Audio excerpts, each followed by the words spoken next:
Well, all right, let's talk Geno Smith and the Las Vegas Raiders and what a mess this has kind of become. I mean, again, it's worth mentioning no Brock Bowers, who's been missing for a bit now. They also, did not have Jacoby Myers, who has been probably their best receiver entering the week. So, like, that hurts.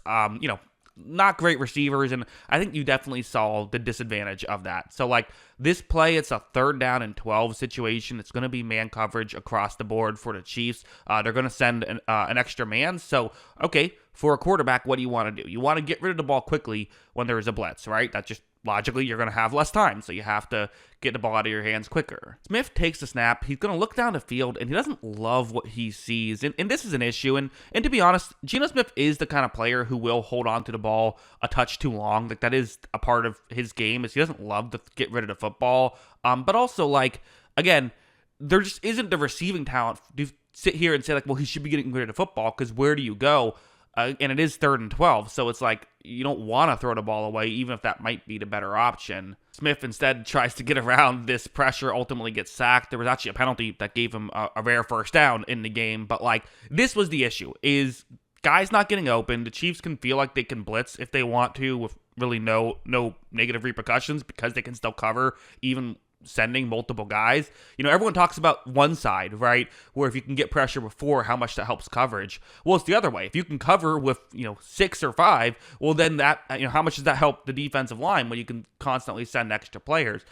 So it's just an issue. And it's not like the Raiders were blocking great when they're only sending 4 as well. So then the Raiders would try something like this, which on paper is like absolutely what you should do. So the Chiefs are blitzing a lot.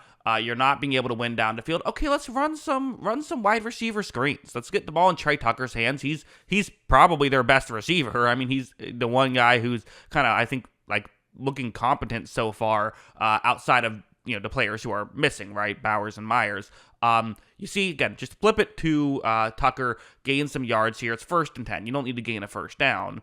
But watch as rookie Jack Beck completely blows this block. Even if he makes that block, this still isn't going for much. But honestly, Tucker did some great work just to get them back to the line of scrimmage. I mean, I don't know how he did that, but ultimately, when the best part of a play is that your ball carrier was able to avoid a loss of 2 and make it a loss of 0, that's not a very good play. So yeah, that's an issue. So even like their safety valves aren't working.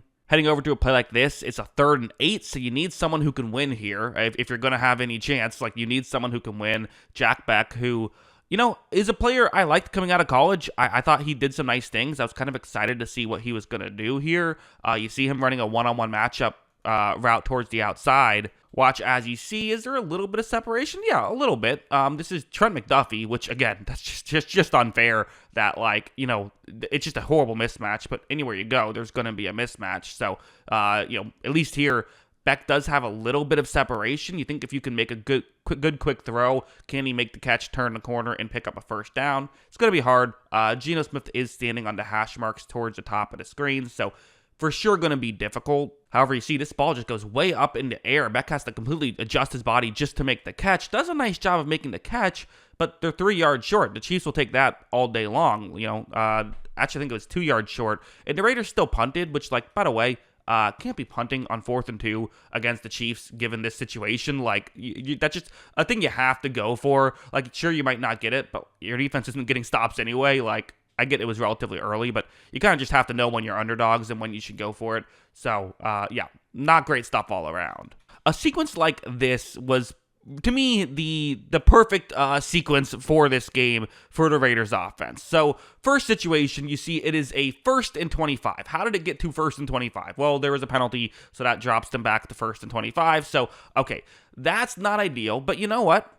You still have 3 plays. If you can, average 7 or 8 yards a play, you have a chance to pick up the 1st down. So that's what you're going for right here. Okay, well, what are the Raiders going to do on the first play? Well, they're going to run just a quick wide receiver screen. This looked to be well blocked, but ultimately it wasn't. The defensive player was able to get off the block quickly and make that tackle. So gain 4 yards, not exactly what you wanted, but still, again, if you can gain, maybe 7 or 8 yards, you have a chance here. And so then here you see Geno Smith once again going with a wide receiver screen to the other side of the field that only gains a few yards. So that sets up 3rd and 16 right here, and you see it's Ashton Genty. They're once again going with a wide receiver screen because what else could they do? This is technically a halfback screen because Genty's a halfback, but a screen towards the outside. And watch Ashton Genty. I mean, this was not set up for him to gain much of anything. He actually does great work here to set up a 4th down and 4. So okay, let's go for it. 4th down and 4. We're down 31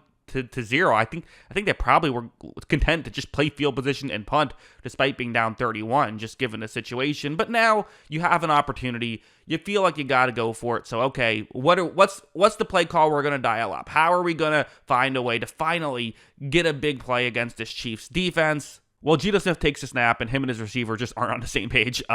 Smith thought that his receiver was going to cut. Dante Thornton runs deep, and it's incomplete, and you get the ball back to Kansas City. I mean, if that's not like perfectly what this game was, I don't know what it is. It's worth noting they had very little possessions in this game.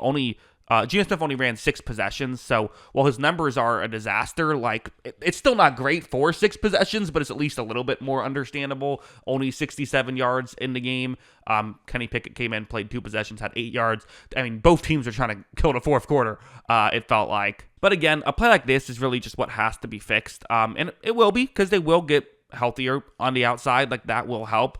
But this is a 3rd down and 5, so it's man coverage. And the reality is, the Chiefs have shown this time and time again. This is kind of how their philosophy is built, is they get a lot of good corners on the outside, and they essentially just say, if we're going to play man coverage and we can cover all your guys, what else can you really do? Smith is going to take the snap. He looks down the field, and there just isn't anything open. So it's like, again, well, what do? Well, you can try and use your legs. That's kind of the only option you have left. However, when Smith tries to do that, you see Nick Bolton comes in. He crashes in and is able to get there, forces Smith to kind of go down a little bit early. Some good hustle by George Karlaftis as well.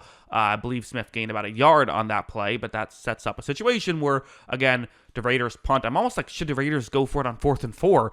But that's maybe a bit too bold that early in the game. But ultimately, yeah, I mean, like, when it comes to coaching, could you run some some pick plays and things like that? Probably. I don't really know why teams don't do that more against Kansas City. But I think a game like this where Geno Smith didn't play horrible is actually kind of a great example of what's going wrong with this team, right? Because like in previous games, Smith keeps turning the ball over, and then that's the obvious issue is your quarterback turns the ball over 3 times, you're not going to win. Here, Smith did not turn the ball over, but it's like, and I'm not saying he was perfect. He definitely had some bad plays here, but also it's like, it just goes to show receivers can't get open. Again, they're banged up, but receivers can't get open. You're not blocking. You can't even have your receivers block on the outside. And when there is no one open, you don't have a quarterback who's good enough to find a way to make something happen. You don't have Lamar Jackson or even like a Baker Mayfield who can kind of bide enough time and then manipulate things in a way to get someone open, or a Matthew Stafford